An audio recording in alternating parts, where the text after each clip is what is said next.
And now moving on to exercise 10b, using location queries, and that's located on page 263 of Getting to Know ArcGIS Desktop, update for ArcGIS 9.3. And again, we'll be continuing our work looking at Riverside, the city of Riverside in Southern California. Okay, these are the selections that we had from last time. And let's see, we have one, this time we'll be using the census tracts view.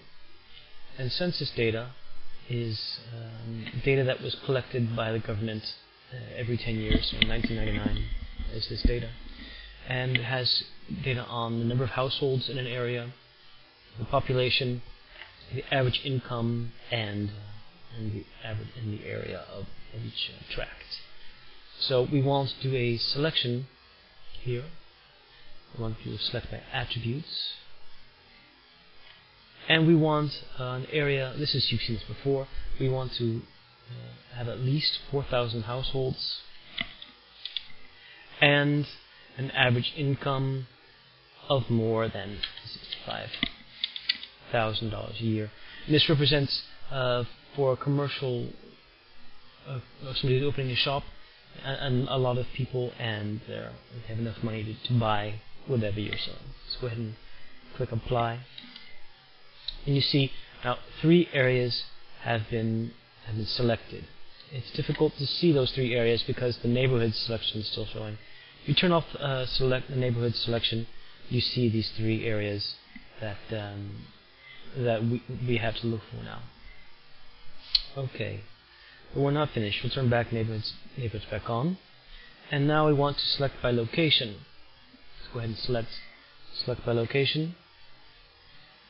Make sure that you are looking at the currently selected features in the neighborhoods, and very important is to have their centroid, which is the center area, in the shopping, not in the services, in the census tracts. And go ahead and click apply. Okay. Again, we'll untick the neighborhoods. Sorry, census. You see only one neighborhood is left over. We can go ahead and zoom to that selection. So that's right click on neighborhoods, go to selection, zoom to select the features, and it'll zoom in.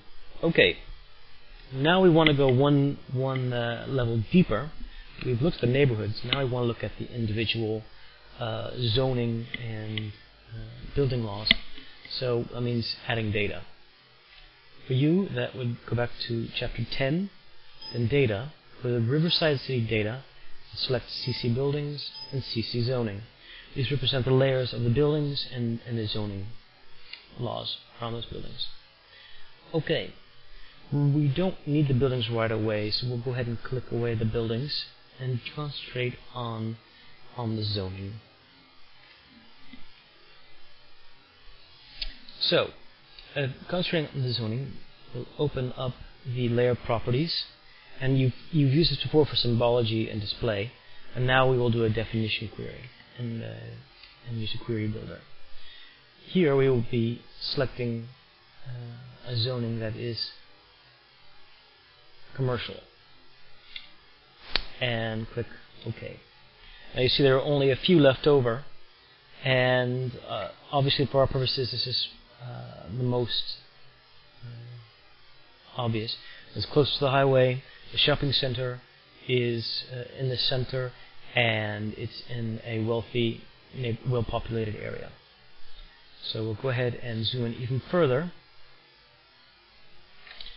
and turn on the buildings, and these are then represent the buildings that we would be looking for renting for our shop.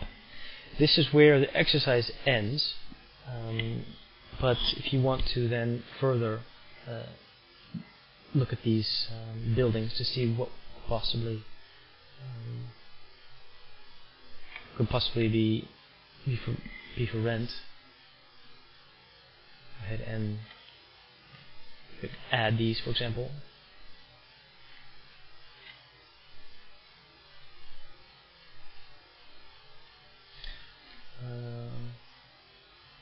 open attribute table.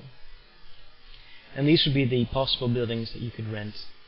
And for example, if you were looking for a building between 4,000 and 6,000, just the book talked about, those were the 4 buildings that you could contact for renting. That's the end of exercise 10b. Make sure to save your work and continue when you wish.